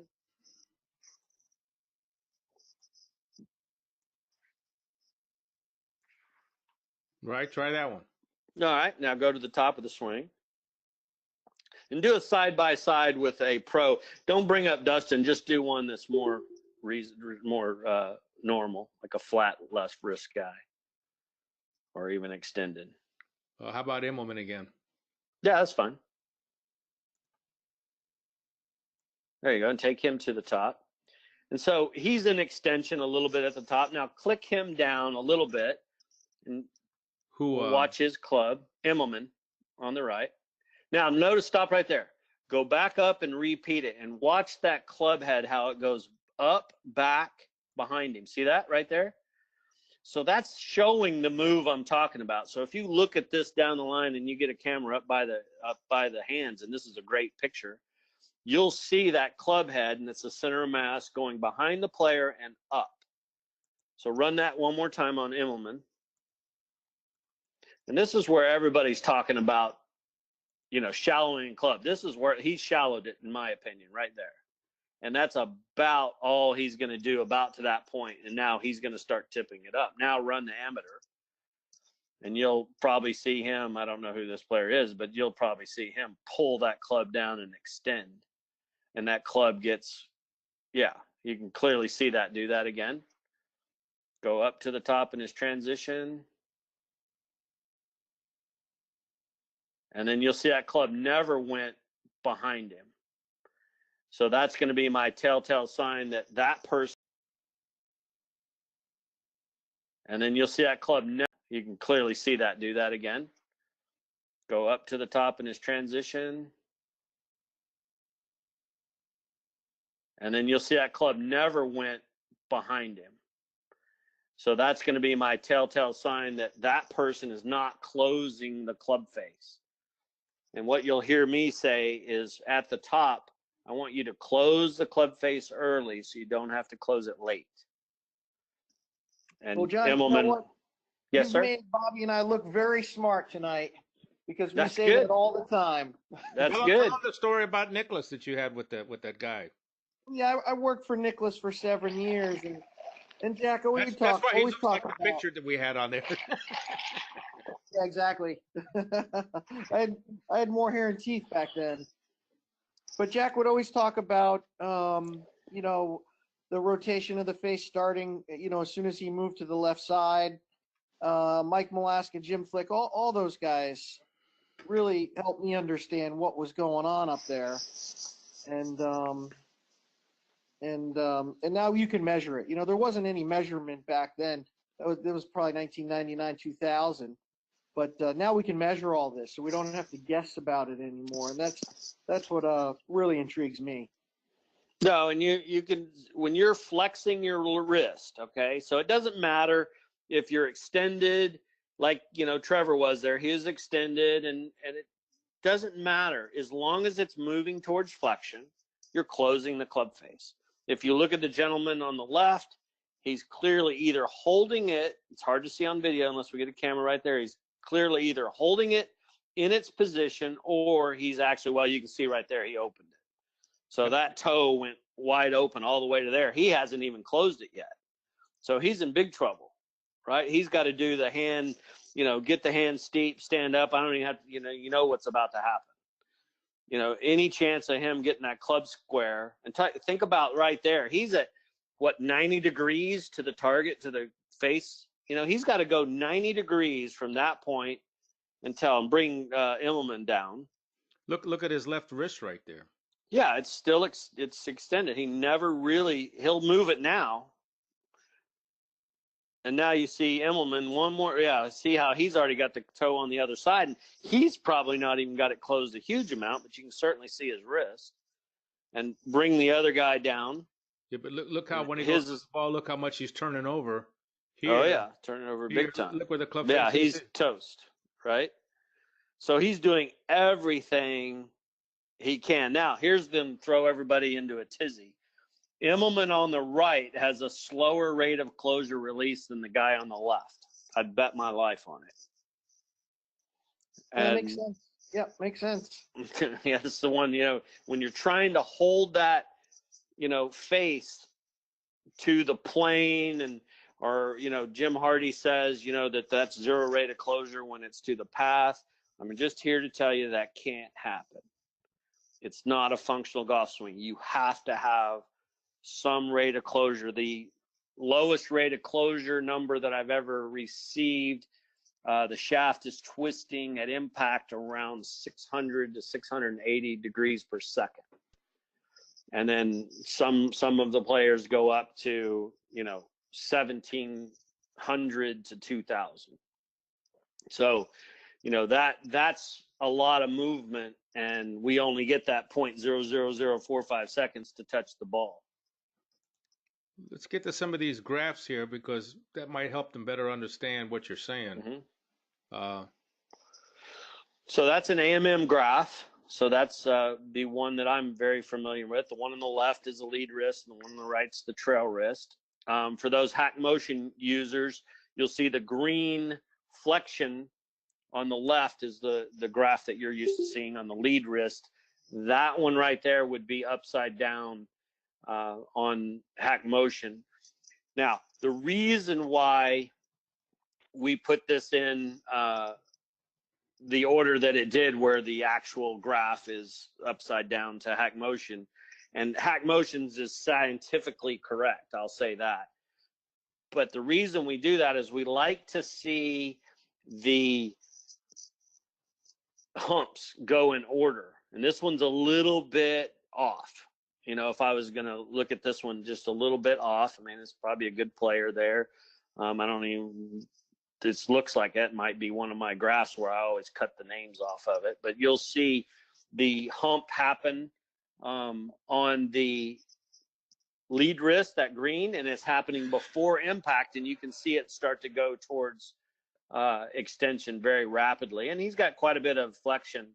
Whoever this is got quite a bit of flexion, not much or any radial deviation in the lead wrist. So you got a bunch of flexion at the top. So this is a player that's in flexion at the top. They don't have a lot of radial deviation. So of course you couldn't, if you're in a bunch of flexion, you're not going to see a lot of radial deviation. And then you see that blue graph, which is rapidly through impact supinating.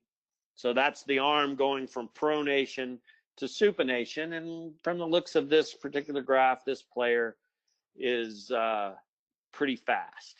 And probably my guess would be a short. This is no way this is one of my graphs because I haven't seen this, and I'm going to lay this graph and make it look like probably, I'm going to guess somebody that looks about like John Rahm. I would say that's what that graph's going to look like. A short swing with a lot of flexion, and then that huge move towards flexion on the way down, and then releasing it, and not much radial deviation at all. None on that swing. And then you look at the right wrist, you're seeing that extension I was talking about right off the ball with the right side on the trail wrist. Again, not very much radial deviation. This is going to lead me to believe that there's a little bit of a shorter swing and certainly a huge layoff. And this is, some assumptions that I make. And then you can see that his throwing motion's pretty short with that blue curve. So this has definitely got to be a pretty short swing. And then you see this. This is a really telltale sign that I like people to understand. Just look at the two blue graphs. That's supination and pronation. So when those graphs are moving up, those are supinating. Okay, now let your mind just sink into that. Both of those arms going into impact are supinating. Okay, so they're moving in an opposite direction. So what does that tell you? So if everybody out there on this webinar right now can put their hands together, and if you flex your lead wrist and extend your right wrist, you'll notice when you lay that club down like that in your hands that both of those forearms will actually supinate. And then you can see on the right side, it's like a pitcher's motion that right before impact, it goes massively to pronation. That graph turns around and goes the other way. Hopefully everybody can see that. And the lead wrist just keeps massively supinating all the way through impact. So definitely a pro player. A amateur, that left blue graph supination would be a much shallower curve, much slower move. But I would definitely throw this into a tour player motion. And I don't know who the tour player is, but it has to be pretty short. And I'm looking at those numbers on that graph. I'm not sure where you got that, but that you can see that top of that swing flexion Yeah, how on about the a lead Daniel wrist Berger? angle. What's that? How about a Daniel Berger? Yeah, that's not Daniel Berger. I know what that one looks like, and that's not it. He's got some different stuff, but that's not a Daniel Berger. Now, So what's that's this some right four. here? That's a 4D motion graph, but that's a kinematic sequence. So that's the hips, the thorax, the pelvis, and the club, and that's the backswing. So that's no wrist. That's not a wrist at all. That's the body. Well, the one good thing is you don't have to worry about keeping his head down. Yeah, exactly. Well, you can look at that and you can kind of see what I do in 4D motion, just so you know. And goes for the wrist angles too, just in that graph. So if you look at that red line, you see the line, and then you got the vertical line and the horizontal line. Forget the curve. That's the actual motion. And then you'll see a blue one. You see down there, you'll see a yellow one, and then you see a green one. Well, that's my actual database. So that's the peak timing. So the peak timing of the pelvis is that red horizontal line. And then the peak speed would be the vertical line. And so anybody that's using 4D motion, my database is right there, and you capture a swing, you can easily see if it's in the tour range or not. So you can see that pelvis for this person is actually, the timing of the peak is right in the right zone, but they're pretty fast hips. So they actually peak with a lot of speed in the backswing. And then you can see that the peaks of the thorax is the green line. That's right in the tour range. The arm is right in the tour range. And the club, it's pretty close. It peaks a little high, and it looks like it's pretty close to being in the tour range. So that's a one standard deviation of all the tour players that I have. And that's how you read it in 4D motion. And that's my ranges. So the wrists are like that same way. It'll do that at different points of the swing. Now, what is this contraption here? Is this the new K-Vest or something, or? No, that's the AMM. So that's the AMM. That's the one I use. So I'm capturing probably 220 measurements at 240 frames a second. So to me, that's the gold standard in 3D capture. It's the most accurate system. You can see I have the gears that's sitting up there behind him right there. But I use this one to catch all of my tour players, and that's Charles Howell, and that's Dana Dahlquist. And then back there's Jeff Benisek. Give a shout out to him. He's on tour full time with our players, and he's a physical therapist. So he's a PT out there. So this is me capturing Charles was in. He's working with Dana Dahlquist, and they've done a great job. And that's that system. That's what we use, and that's where I get all those numbers that you saw. The tour database comes out of that system there. And this is the gears system. So that's a lot of people are familiar with the gears system. So I've done a lot of work on gears as well, and that it does the body, and it's fairly similar to AMM. We work pretty hard trying to get it fairly similar. The wrist angles aren't quite as similar, so I've kind of they're still good, and people can use them, but they're not going to match up to my database.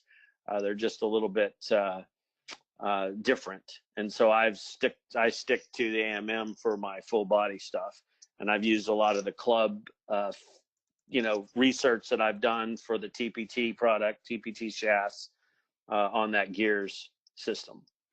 Got some questions here. Mike says, how does wrist flex relate to ball flight? how does wrist flex relate to ball flight? So what we'd say is if you're going in and you're flexing and extending, so when you're first coming down and you're flexing the wrist, you're closing the club face, turning it down, and then as you go through and that club face starts to square up towards the target and you're adding that extension, you're actually adding loft to the club. And there's something a lot of people don't talk about. I look at all the time is actually the rate in which that face is changing, the loft is changing, and I think you'll hear more about that coming in the future really soon.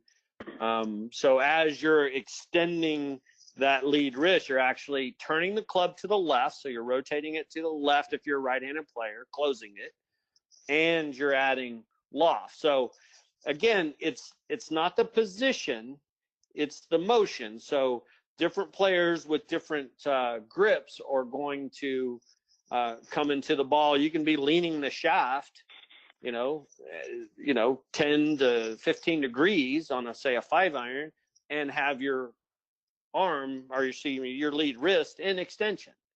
So it's a matter of the matchup of where it is before, but the actual motion of extending will be right to impact, will be closing the club face as well as adding loft. So, I mean, it's going to affect the ball flight in that way. It just depends on when or where you are at impact. Tom is asking, is there radial flexion at address? Is there what? Radial flexion at address. Radial deviation. So when you're standing up over it, yeah, I mean, you would be standing down. Most players, I mean, the shorter the club, the more it might end up. So there's certainly some players with a little bit of radial. You would find most of them go back to that previous slide with the database on there, the AMM graphs, and you'll kind of see a standard deviation, and that'll answer his question exactly. So right there, so you're looking at address, and there on the lead rest, see that deviation, it's 42 degrees in ulnar. Okay, so ulnar is above that line and radial is below it. Okay, so if you look at the database, 68% of the players are between 32 degrees of ulnar and 45 degrees of ulnar. So to be an actual radial deviation, you'd have to have your hands pretty low. And, I've seen a couple of players do it, but they would be such an outlier. I would change them probably immediately. But I wouldn't want any radial deviation so much at address. And where does Deschambault fit into all this? I haven't captured him on AMM, so I don't know. Can't say.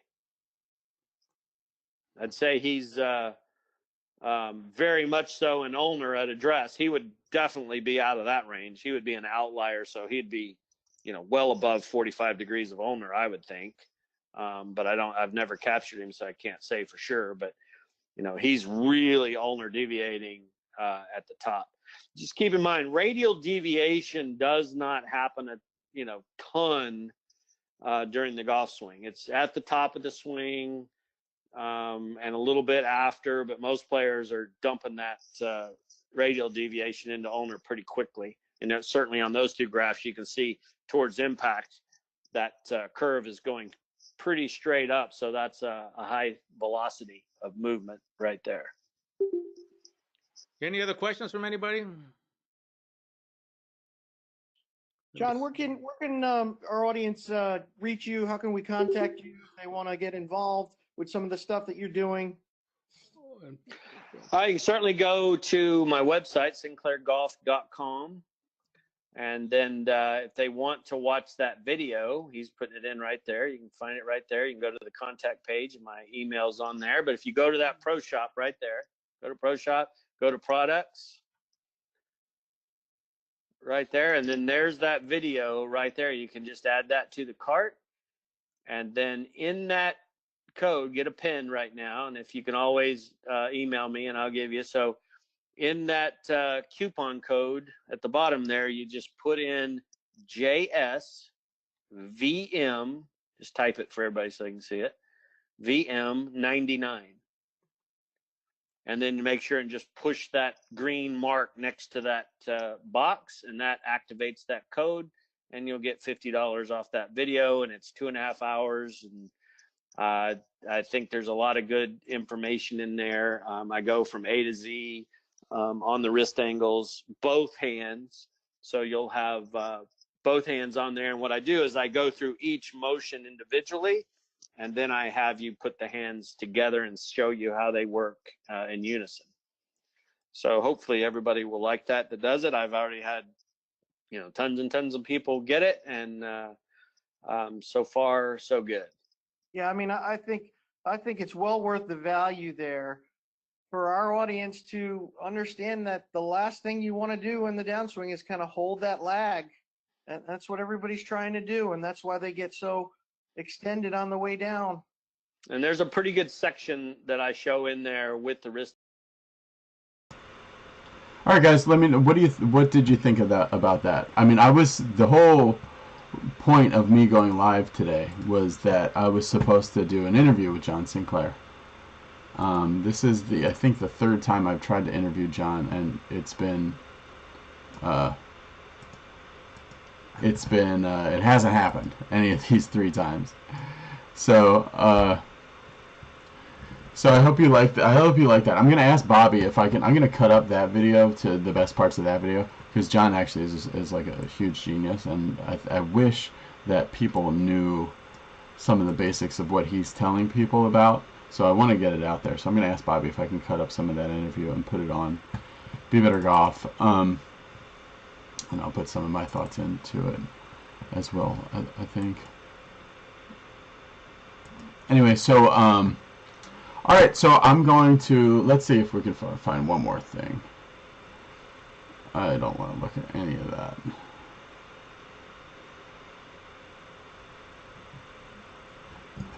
What has Mike been putting up recently? I haven't looked at a Mike video in a while. Mostly shorts, huh?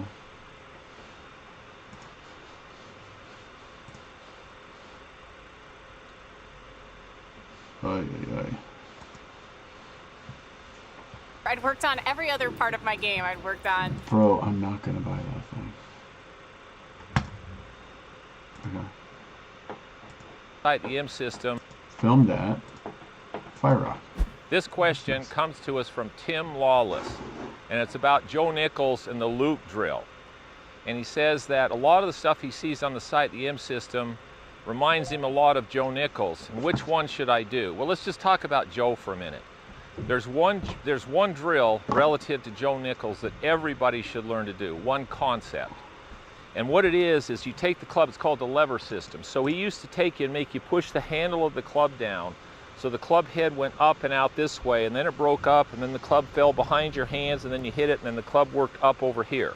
So the club made a circle like this and a circle like this. So if you kept the swing going, it was basically a figure 8. So it was going up and under and hit and around and back. But it would go lever, up, club behind your hands, club in front of your hands, and then over here. So everybody should be able to stand there, leverage the club up, under, and hit the ball. You should be able to have that much control of the club to make it work in that arc. That's really important, and there's a lot of really good players. There's more good players that play from this than play from over here going this way. So again, Joe was really big on the handle of the club. So he wanted you, when you took the club away, to feel like you pushed the handle down. Well, if you push the handle down, where does the club head go? It goes up. Where can't it go? Behind you, which is what most people do. You should be able to do that. Now, once the handle goes down and the club head goes up, now you let the weight of the club break up to the top and down into the ball. So you see the circle that the club's making relative to my hands. It's making a slight loop relative to my hands. So the handle goes down, club head goes up, behind, and hit the ball. If there's any drill in Joe's repertoire that everybody should learn, it's that lever system drill and get the club on the right path coming down. You can modify it from there, but that creates so many good habits, it's incredible. Thanks for watching this video. Oh, look at for this. more information and more detail, go to MalaskaGolf.com to really put all this together. That is a really good wrap out video. HDR on a motion thing. That was really good. Okay, guys, that's it. I'm gonna wrap up this. What am I talking? Okay, I'm gonna wrap up this video. Let's go. You guys have any questions or whatever? No. So yeah, that's gonna be it. I'm trying to go live every Monday, just about. I'll have a new guest every Monday, sometimes Tuesdays, but I'm trying to go live every Monday with a guest. My guest didn't show up today, but there was some kind of mix-up with the email or something like that. Thanks for watching. Click the subscribe button. This video is brought to you by the gym. If you guys don't have a gym, make sure to get one, because a few people have, and it really can inform a lot about how you should be moving the club and stuff. I think we just saw how Mike was using the right arm in that video. I want to go out to Mike's new spot and show this to him.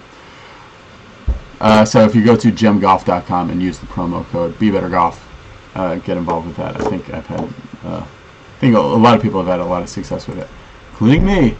Thanks for watching, everybody. Bye.